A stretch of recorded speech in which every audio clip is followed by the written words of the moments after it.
Okay, getting connected here on all the places.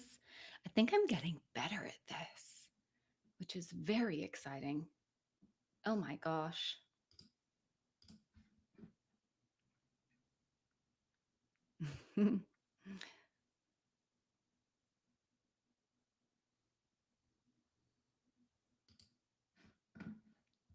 Yay, okay. I am getting better at this whole live thing. Yay. We're live in the group, in the Empowered Explant Facebook group. I am live in all the places. We're live on YouTube, the Empowered Explant YouTube channel, which is I'm posting all the videos from the Empowered Explant podcast onto YouTube, which is cool. Uh, yeah, okay. One last place left is Instagram. Let's go.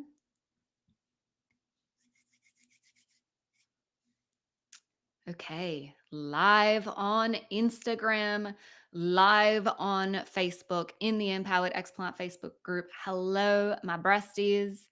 Hello, friends. Happy Saturday. Wow, I can't believe this is the third Saturday in a row I've shown up for these live Q&As all about explant surgery, the explant journey, which, in case you're here and you have no idea what explant is, that is breast implant removal.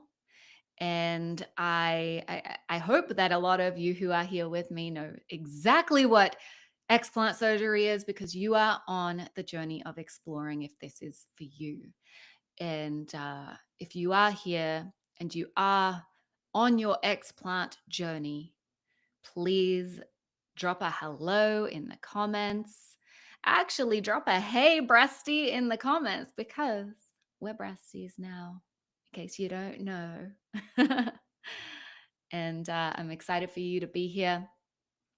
Now, these live Q&As are all about getting your explant journey questions answered, whether you are just new to the idea, maybe you've only just heard of breast implant illness and you're like, holy shit, are these things inside my body the cause of these weird, unexplained symptoms or health issues that I've been feeling?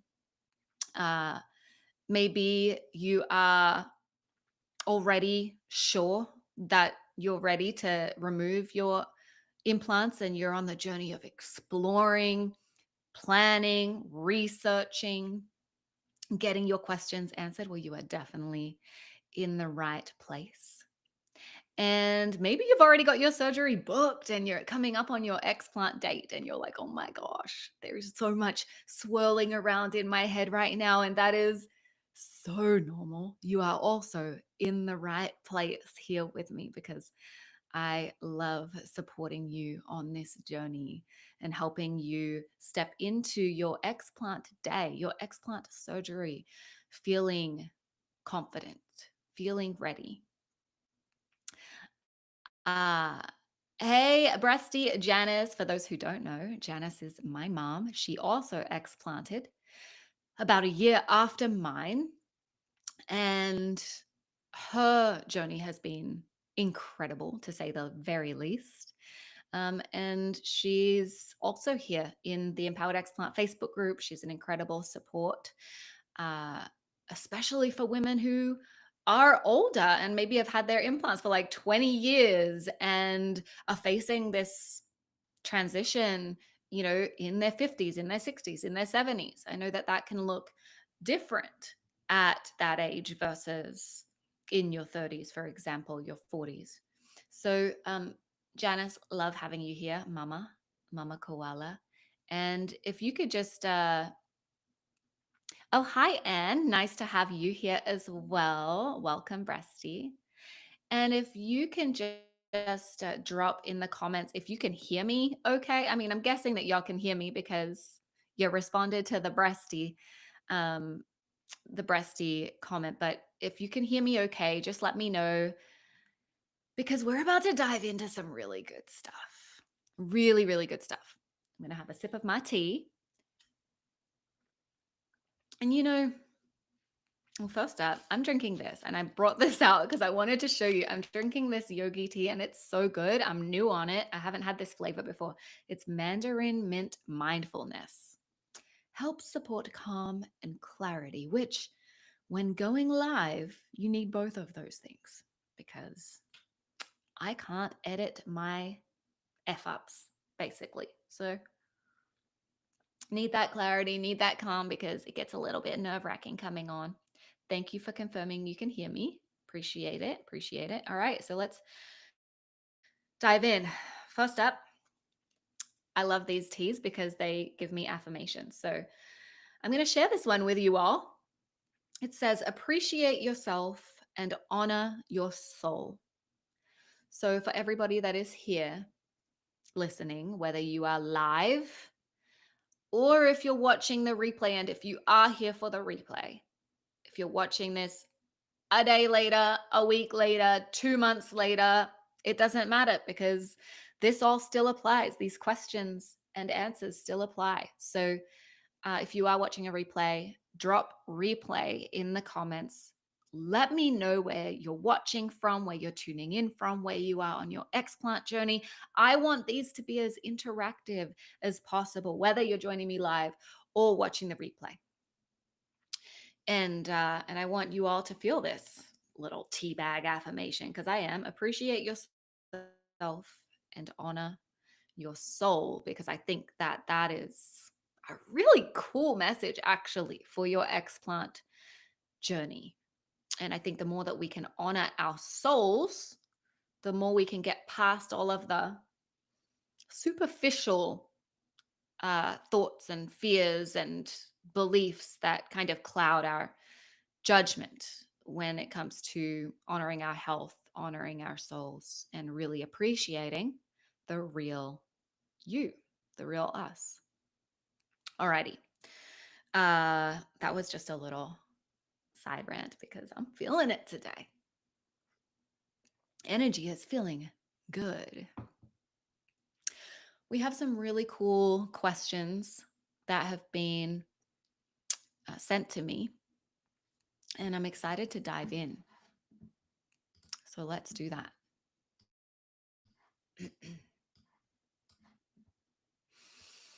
Okay. Explant Q&A, here we go. Let's get juicy. Um, all right, first question. And I hope that you stick with me through this. If you start watching this, stick with me. They're going to get real good. And let's see.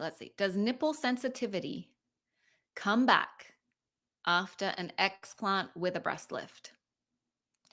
At 3.5 weeks post-op, one side is still completely numb.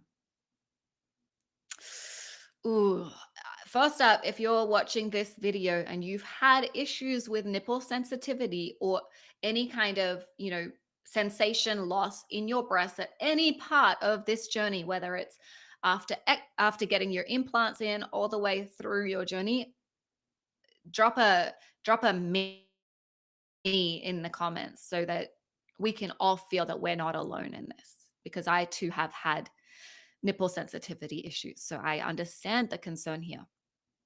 And nerve sensations, especially around the nipple area, can take a while to come back. After an explant and lift, the nerves sometimes just need longer to heal or reconnect. They actually need to reconnect sometimes if they've been damaged. Fun fact, fun fact, uh, maybe a scary fact, but nerve regeneration happens slowly at about 1 millimeter per day. So it's a slow process, and that can really mean that it varies, uh, depending on the extent of the healing required, how long that's going to take. So the good news is, for the lovely lady who asked this question, and for anyone else who's experiencing this, at a month after surgery, it's still very early days. Often sensation does start returning bit by bit over the next several months, and it can even take up to a year.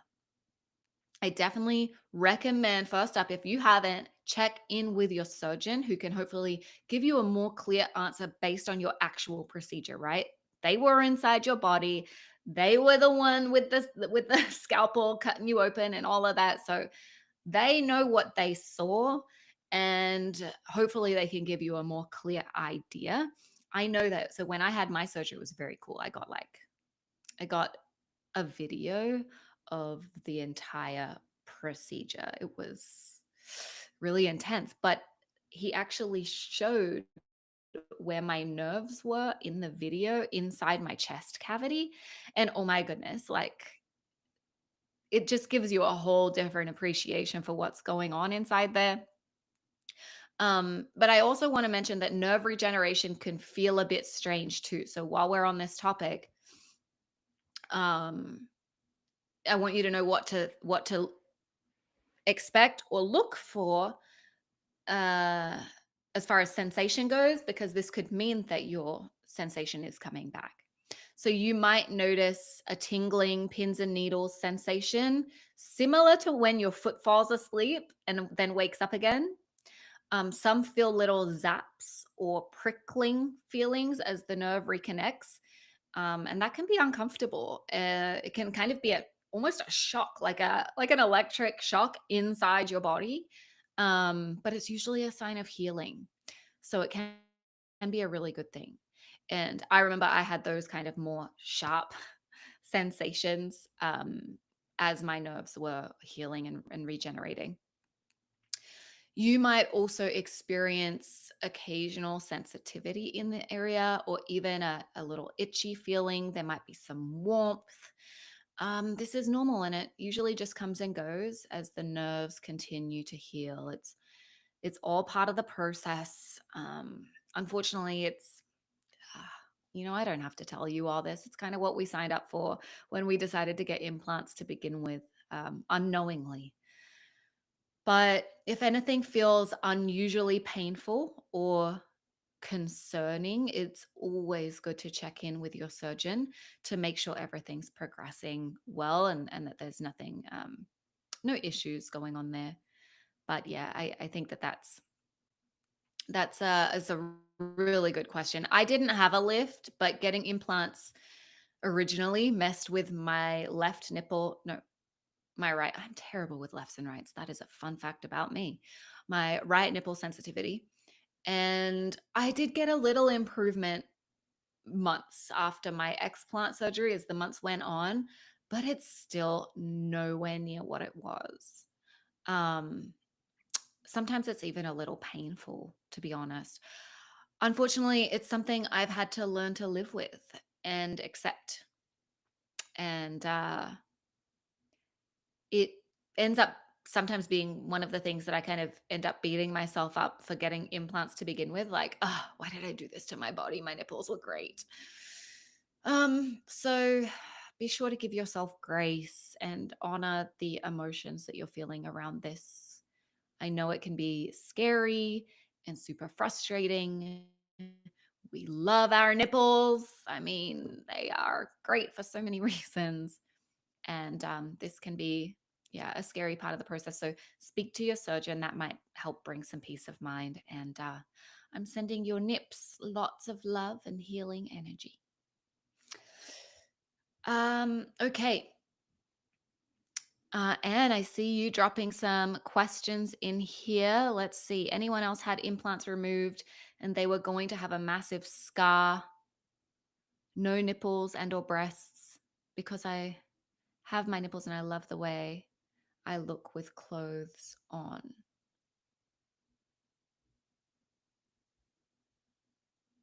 Um, Still considering explant surgery. Okay. Because part of me likes to look feminine and the other half wants any and all plastic out of my body. Yeah, I totally hear you, Anne. So while I'm answering the next question, and it'd be awesome if you give me a little more context. So anyone else had implants removed and they were going to have a massive scar, no nipples and or breasts. Does that mean um, Does that mean you had a mastectomy and you would be facing going back flat? Is that what you're referring to? Uh, okay. Got you. Well, I'm glad that you asked that question because I'm actually going to be speaking on that shortly, and hopefully that will help answer your question. Although it's obviously difficult for me to answer specifically because I haven't had a mastectomy, but I do have some thoughts on that for you. Um, the next question, so stick with me, stick with me. Does the underarm stench after explant surgery go away? And is this detoxing? I mean, this is a real thing, you guys. Like, we have to deal with these things. And I'm so glad that this person was so brave to ask this because it's a real thing. And there are so many women who experience this same thing after explant surgery. So just know that you're not alone. Okay. The body can sometimes go through a detox phase after surgery. Um, when your implants are removed, your system isn't under the same load anymore, right? Like you've released that load. Your body's not like constantly having um, to focus on the implants being there, protecting your body from those implants, and also the toxins that could possibly be leached from your implants. So your body can start getting rid of some of that stored up waste. It can kind of allow your body to start processing the way it needs to, which could explain that strong underarm smell that is common. Also, anesthesia can take a while to fully leave the body and is being processed by your body like a toxin, right? And some people experience stronger odors or even taste changes as your body metabolizes and clears out the anesthesia. So there's definitely, like, this is common and it can be very normal. So just know that to start with. And it does tend to settle down on its own as your body adjusts, but supporting your detox organs and pathways is important here. Your body's obviously telling you that there's a lot of toxic buildup going on. And so, supporting your body, staying well hydrated, eating lots of clean whole foods, getting enough rest, adding some gentle movement, that can all help support your body's natural detox process. There are other things that you can do too. Um, as you start to, there's kind of like a three-phased approach when you're detoxing and getting ready to detox, and then after your surgery. Um, there's a podcast episode on the Empowered Explant podcast that is all about when to start detoxing safely after explant surgery. So I recommend listening to that podcast. If you want the link to that, just drop podcast in the comments and I will get you the link to that podcast episode.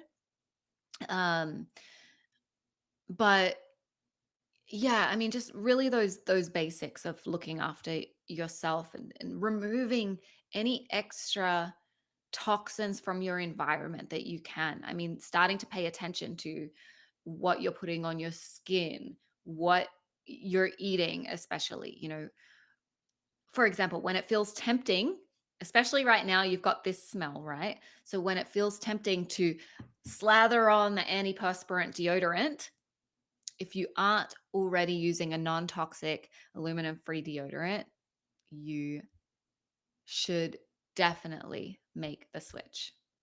It might seem to make matters worse at first, and it probably will. Just a heads up. But you'll be doing your pits a huge favor by allowing them to detox instead of adding more toxic chemicals to the area. I mean, what is in our deodorants, the mainstream chemical based deodorants, it is not good for our system. So go non-toxic, deal with this smell, know that like your body is getting rid of all the junk, so it's kind of a good thing. You just want to make sure that you're doing the right things to help your body along. Listen to the podcast episode about when to start detoxing safely for some extra tips. uh okay, and you still with me, because this question is going to be really helpful for you. It's totally in line with what you're asking here. Um, and I see that your surgeon is wanting to replace the saline implants that you have. So I think that this, what we're going to talk about is actually uh, very on point for your question as well. So uh, I had a question from a breast cancer survivor who had a double mastectomy with reconstruction, but she hates having breast implants in her body and feels that they're contributing to her symptoms. She has brain fog, rosacea, joint pain, and more. And she says, but if I get them removed, I'll be completely flat. What do you recommend for people in my situation? I want you to know, the lovely, lovely breastie that asked this question, I want you to know that you're not alone in feeling this way. We have Anne with us today, who's in the comments facing the exact same situation. And although I don't personally know what it's like to be in your shoes, there are a lot of women who've gone through similar experiences with implants after reconstruction, and they've shared similar thoughts and concerns. One option that might offer a bit of both worlds is, in removing the implants, but um, still addressing some of those aesthetic concerns, is to look into the possibility of fat transfer as an alternative. Some women choose this route just to add a little bit of natural volume without implants, even if it's just a little bit. But it's not an option for all breast cancer survivors. So I think speaking with a surgeon who's experienced in these specific post mastectomy options could be helpful. Now, like Anne mentioned, her surgeon is encouraging her to replace her implants. Okay, so I want to encourage you to speak with a surgeon, or surgeons, get multiple opinions, who specialize in not using breast implants and believe in breast implant illness. I know my surgeon, Dr. Dev at Aquaplastic Surgery in Miami, can consult in this area. I interviewed him on my podcast, on the Empowered Explant podcast. So you can go and find that interview. But he does mention in that interview that this is something that he can address in consultation with you. And there are other surgeons too that specialize in this. And the reason I say this, unfortunately, a lot of breast cancer reconstruction surgeons are still very quick to go the implant route. They're not even giving women the options or talking through those options. And I know um just this week, I uh on the podcast, sorry, my brain is going a million different directions, but on the podcast just this week, there's an interview with Erica Newbert Campbell, who wrote a book about her mastectomy journey. And she was telling me that, in her journey, everything just moves so fast. You are right there in this life or death situation. You are faced with one of the scariest things imaginable. And the last thing that's on your mind is like questioning your surgeon on implants and the safety of them. You trust your surgeon. You have to trust your surgeon. Your life is in their hands. Unfortunately, these surgeons aren't really disclosing the risks of breast implants. They're not going through all the options. They're not even really talking to you about the possibility of staying flat as an option. And so I think, really going to speak with surgeons who believe in breast implant illness, who know that putting more implants in your body is not doing anything for your health. Like, it is literally, especially when you have had an attack on your immune system, like cancer, implants in your body can be disastrous for your health. Now you're literally putting in something else foreign into your body that is also attacking your immune system, that is weakening your immune system, that is requiring your immune system to create a scar tissue capsule around it to protect your body. I mean, it's pretty crazy to me that this isn't discussed more um, with breast cancer patients. But you're here now. And so I think that the best thing that you can do is to speak with a few surgeons, like I said, who specialize in non-implant reconstruction options. Then, of course, is the choice to remain flat. There are many brave, empowered women who make the choice to stay flat. I would recommend following some of these women on Instagram and reaching out to them to see if they'd be willing to talk about their experience with you. And I think that that can make all the difference so that you can really weigh up your options. And in any case, I'd suggest that you talk to a therapist and process these big emotions around your health. Your choices and your body image, this is all like big stuff that I think needs to be talked through. And I just I think that you can come to a lot more clarity when you have some professional support in your corner when you're talking about something as big as this.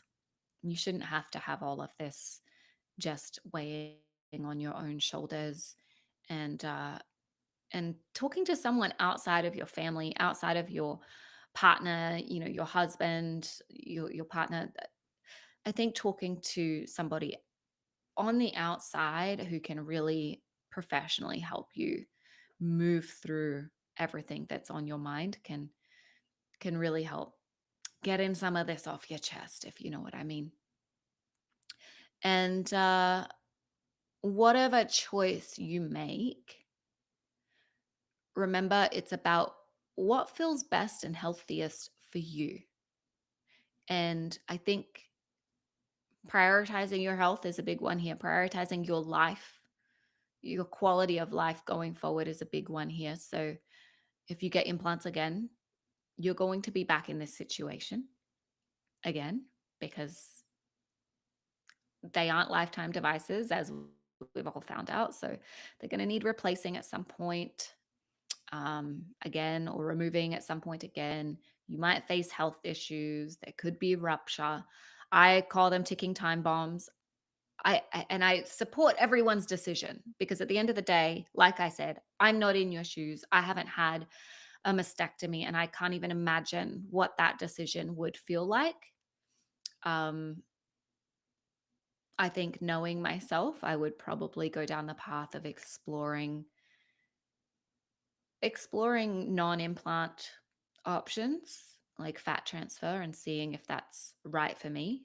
Um, and if not, I would, I mean, regardless, I would absolutely be getting some emotional support and mental health support through therapy. I believe in that. I absolutely believe in therapy. I believe in the power of it.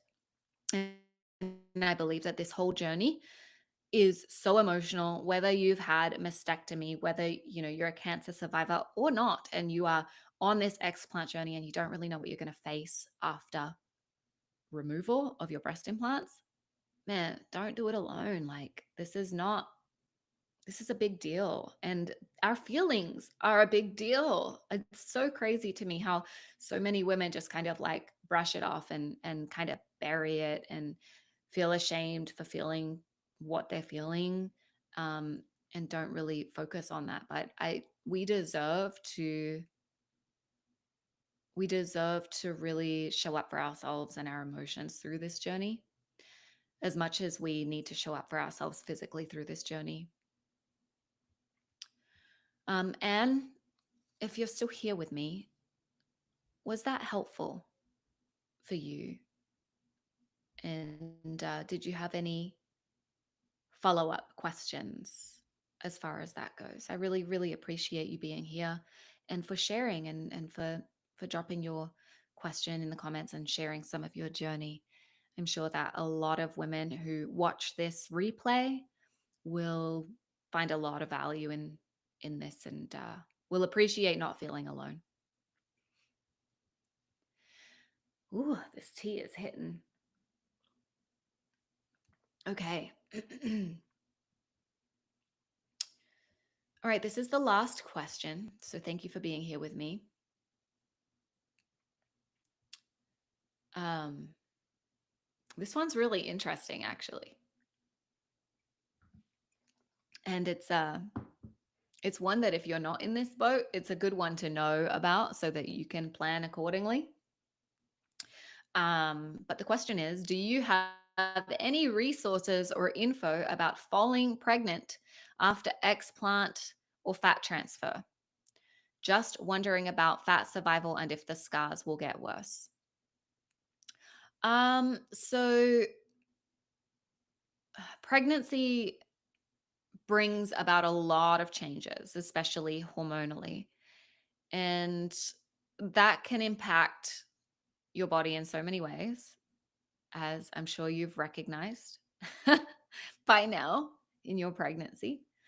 Um, I believe, if I'm not mistaken, this question is coming from somebody who has fallen pregnant already, and fell pregnant um, quite soon after explant or fat transfer. And forgive me if I'm incorrect in that, but I believe that that's the case here.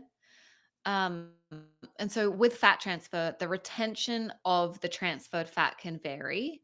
You don't, when they, For those who don't know, when you get a fat transfer into your breasts, not all of the fat that's transferred actually remains or survives. So, um, sometimes the issue with this procedure is that you get your fat transfer, you love the volume, and then over a little bit of time, you notice, like, oh, they're not as voluminous anymore. And that's because not all the fat survives. And then it might take a second if you want more volume, it might take a second fat transfer. Um, Pregnancy can have some influence on this because pregnancy obviously impacts your breasts and your breast tissue. Uh, Scars can also change, especially if there are shifts in breast size and with the changes of hormones. But the scars usually soften over time. So I'd say you should be good there as long as you give them a lot of care. I would be for sure like massaging your breasts and massaging those scars and making sure you're really looking after your scars. Most surgeons, though, recommend waiting 6 to 12 months after explant and fat transfer surgery before considering pregnancy, so before conceiving. And that gives your body a solid chance to heal, for the fat that's being transferred to stabilize and to take hold and to take shape, and for any scarring to mature a bit. But life happens, girl. Oh my goodness, life happens, right? We can control it, but sometimes, we get a little carried away and baby. And by the way, congratulations. This is exciting news. And I hope that you're feeling excited about this. So even though that I'm glad that you're asking these questions, and I think that, making sure the pregnancy is a healthy one is the priority here. And I'm sure that with the right care, your breasts will be okay. But I think the best thing to do here is to check with your surgeon for personalized guidance on your specific situation. Talk to the surgeon who did your surgery. Like, that is what they're there for. And I think we kind of get a little scared about asking questions to our surgeons sometimes. But even after your surgery, you paid them a ton of money for their expertise for the surgery. Most of the time, they don't mind answering your questions after, right? I mean, my surgeon, I went and I saw him for, I think it was a 6 month post op and a 12-month post op or something like that. And it was really nice to see what he had to say about my healing afterwards. And I think the same in your case right here. Call your surgeon, talk to their to your surgeon or their team, and find out their opinion based on where you're at. But I'm excited for you, and I hope that your pregnancy is smooth and that your boobs just do all the things that boobs are supposed to do during this time. Okay. That is all the questions, unless there are any others here in the chat that have come through. Uh, can you give the names of some of the people that have chosen not to implant? Okay. I think you mean some of the ladies who have chosen to remain flat after having their implants removed or after their mastectomy surgery. Yeah, I will I'll drop a couple of those accounts here in the comments so that they can be a resource and a source of empowerment for ladies to follow, for sure. Okay, I just want to let you all know that uh, I am doing these live Q&As every Saturday. I've currently got them scheduled every Saturday at 11 a.m. through to the end of November. Now, I hope that you can join live. It makes it fun. I love it being interactive. I love it when you ask me questions here and we kind of make it a conversation. That's the best for me. But I know that life gets busy and you might not be able to join live, and that's okay. But I hope that you're able to catch the replays as well. So if you are catching the replay and you have questions for me that you want answered over the next, 5 weeks, then please, you can drop your questions right here in the comments on the video that you're watching. That's fine. I'll catch those. Or DM me your question. I'm always in my DMs, so DM me your questions. I will make sure that they get answered during this series. And if I have to keep going beyond November, if I have to be here with you through my Christmas holidays, I totally will.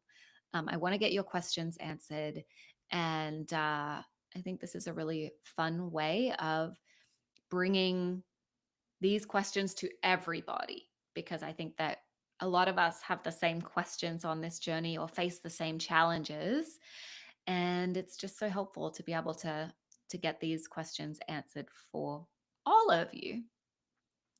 Thank you for joining me. Couple notes here. Go and listen to the Empowered Explant podcast.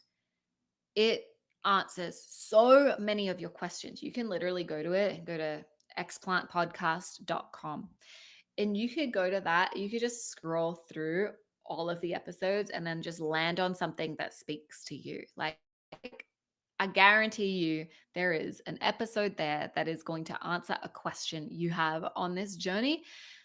More episodes to come. If you look and you're like, hey, your podcast hasn't answered my question, what are you talking about? Then I need to know that, because I will do an episode on it. seriously. So let me know if there is a topic that I haven't addressed on my podcast. I will do an episode on it.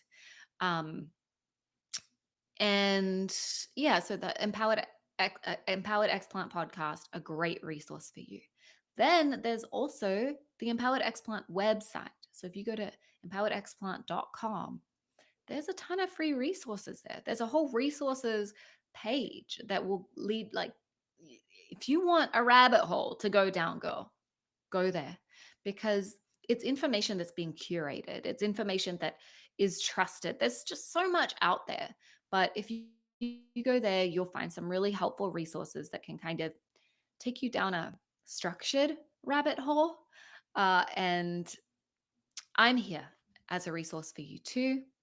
If this is all feeling like a lot, then please reach out. You can check out my coaching services on the Empowered Explant website. You can book a single session with me, a clarity call. We can talk through everything, where you're at. We can have weekly sessions. You can set it up so that we are texting. You can have me as a text friend so that I can be there to support you throughout your journey uh, via text message. Um, Whatever it is, I'm here for you. And I just want you to know that you don't have to go through it alone. And it does help to have someone in your corner who knows what's going on, who's been through it. I'm also a health coach, so I approach everything on this journey from a holistic health and wellness coaching perspective. And this is, yeah, it's a lot of fun. So this journey can be so empowering, and hence the name Empowered Explant. And it can be truly transformative in every part of your life. And I'm proof of that. So, anyway, rant over. I'm kind of just having fun hanging out here with you today. But I do need to go and get myself ready and cute for a barbecue that I'm going to with my boyfriend. My rates. Great question. My rates are on my website, my coaching rates. So everything is right there. You can go to empoweredexplant.com, and uh, and on that page, thank you for asking. I believe in having everything very transparent. I'm not here to like make you get on a call with me to find out how much I charge and all of those things. So if you go to empoweredexplant.com, and if you hover over programs and support and you go to Explant Journey Coaching, on that page, you can either book a free discovery call with me, which is when we can talk through like what are the best next steps for you on this journey. Uh, and if you scroll down, all of my packages are right there. So my single support sessions, if you just want to hop on a call with me once and kind of talk through where you're at and strategize your next steps or ask questions, get some support. There's packages. So there's a 4-week support package, an 8-week support package that can really see you through your surgery and your recovery. There's DNA testing and coaching package that's there, and then some more some more uh, transformation focused coaching, where I can take you through this journey over a 6 month. So we would step into this well before your surgery, like at say 3 months before, and then we would work together from 3 months before your surgery to 3 months after your surgery, and really work through this journey as a whole self transformation. And that's really where there's a lot of magic. But regardless, the support is there. And otherwise, I'm here every Saturday for these Q&As. DM me. Let me know what your questions are. And I will see you here next week on Saturday. Have an amazing rest of your weekend, breasties. Peace. I love the balloons. They make me so happy.